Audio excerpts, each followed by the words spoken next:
Hello everyone, कैसे हैं आप सब। मेरा नाम है सैयद काशिफ। आज के दिन हम प्रूफ कैटेगरी पर जाने वाले हैं। प्रूफ कैटेगरी का मतलब हो गया कि यहाँ पर हम लोग एनालिटिक फंक्शन प्रूफ करके लेने वाले हैं।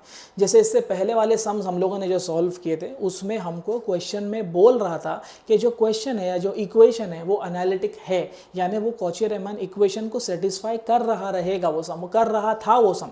अब ये वाले कैटेगरी में आपको प्रूफ करना है कि क्या वो कॉची-रीमैन इक्वेशन को सेटिस्फाई कर रहा है। ठीक है, किस तरीके से करेगा वो सब हम लोग डिटेल में देखने वाले हैं। फिलहाल फर्स्ट वाले सम से हम लोग शुरू कर रहे हैं। Proof whether the function is analytic और नॉट। फंक्शन क्या दिया है, सबसे पहले देखो एफ ऑफ जेड दिया हुआ है ई रेस टू जेड।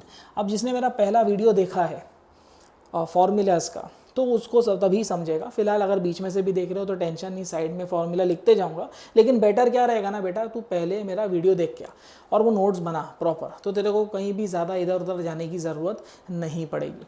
ठीक है, अब एफ ऑफ जेड क्या दिया है, देख ई रेस टू जेड दिया है, तो मैं जेड की जगह पे एक्स प्लस आई वाई लिख सकता हूँ। ये हम लोगों को फॉर्मूला मालूम है, मैंने फॉर्मूला वाले वीडियो में मैंने बताया हूँ। ये जेड क्या होता है, एक्स प्लस आई वाई होता है। ठीक है, अब लॉ ऑफ इंडाइसिस अगर तुझे याद है, लॉ ऑफ इंडाइसिस जो तूने 10वीं में या 8वीं में पढ़ा रहेगा, कुछ इस तरीके से होता था, A raise to M dot A raise to N, ये मालूम होना चाहिए। तो ये A raise to M plus N का फॉर्मेट है। तो ये A raise to M plus N को कैसे तोड़ेंगे हम लोग, ये हो जाएगा E raise to X dot E raise to I Y.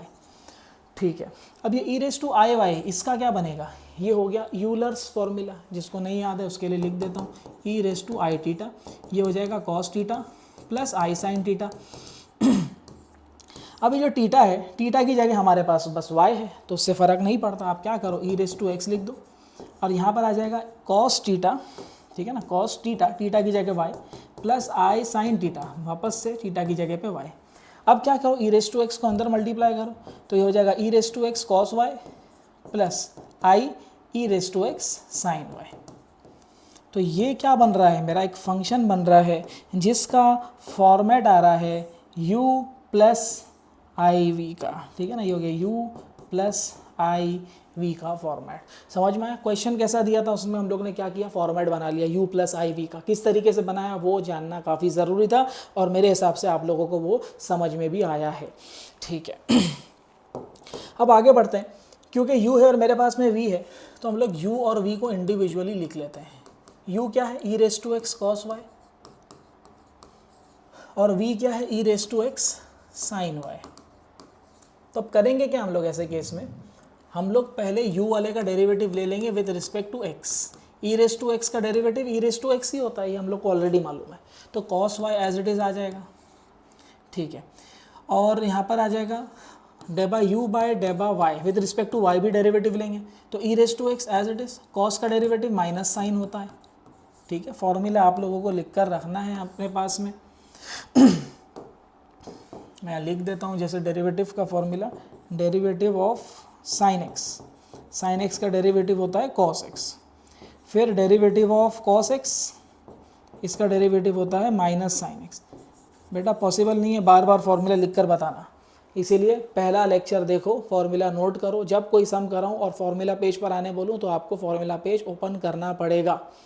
ठीक है, चलो कॉस एज इट इज़ है ना, फिर कॉस का डेरिवेटिव माइनस साइन, तो देख इसलिए यहाँ पर माइनस साइन आया, विद रिस्पेक्ट टू वाई था। अब क्या करेंगे, v का डेरिवेटिव लेंगे with respect to x, E raise to X का derivative E raise to X ही आएगा, यानी sine y as it is आ जाएगा। अब derivative of v with respect to y, with respect to y लेंगे तो E raise to X as it is आएगा, और साइन का डेरिवेटिव cos होता है तो यहाँ पर cos y आ जाएगा। ठीक है, ये निकाल लेने के बाद में, ये निकाल लेने के बाद में अब आपको ये बताना है कि भाई ये कॉची-रीमैन इक्वेशन को सेटिस्फाई कर भी रहा है या नहीं कर रहा है। तो इसके लिए क्या करेंगे, हम लोग ऐसा लिखेंगे, u लिखेंगे, v लिखेंगे, x लिखेंगे, y लिखेंगे, ऐसा स्ट्रेट गया तो यहाँ पर आएगा डेबा u बाय डेबा x और इज इक्वल टू डेबा v बाय डेबा y। दूसरी इक्वेशन क्या बनती थी, डेबा u बाय डेबा y is equal to minus डेबा v बाय डेबा x। ठीक है, ये अपनी कंडीशन थी, ये कंडीशन हम लोगों को याद रखनी थी, ये फॉर्मेट था जिस तरीके से हम लोगों ने बनाया था। चेक कर लेते हैं क्या ये इक्वेशन बराबर बैठ रही है क्या। डेबा u बाई डेबा x क्या है, देखो e raise to x cos y, e raise to x cos Y, और डेबा v बाई डेबा y क्या है, ये भी है ई raise to x cos y. हाँ, एक इक्वेशन जो है वो सेटिस्फाई हो रही है, एक कंडीशन सेटिस्फाई हो रही है। सर एक कंडीशन सेटिस्फाई हो गई तो क्या ये एनालिटिक है? नहीं, दोनों सेटिस्फाई होना ज़रूरी है। तो दूसरी वाली भी देख लेते हैं सेटिस्फाई हो रही है या नहीं। डेबा यू बाई डेबा वाई क्या है? डेबा यू बाई डेबा वाई है minus e raise to x sine y is equal to minus पहले से है, डेबा वी बाई डेबा एक्स है ई raise to x sine y. क्या ये दोनों इक्वल आ रहा है? यस, ये भी इक्वल आ रहा है, मतलब ये वाली कंडीशन भी सेटिस्फाई हो रही है। Since the above conditions are satisfied, therefore Cauchy-Riemann equation is satisfied, ऐसा बोल सकते हैं। And therefore function is analytic. बस ये रहेगा आपका फाइनल आंसर।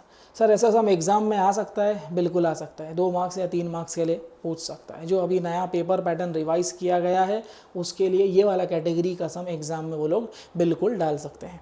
ठीक है, समझ में आया है तो pause the video to note down.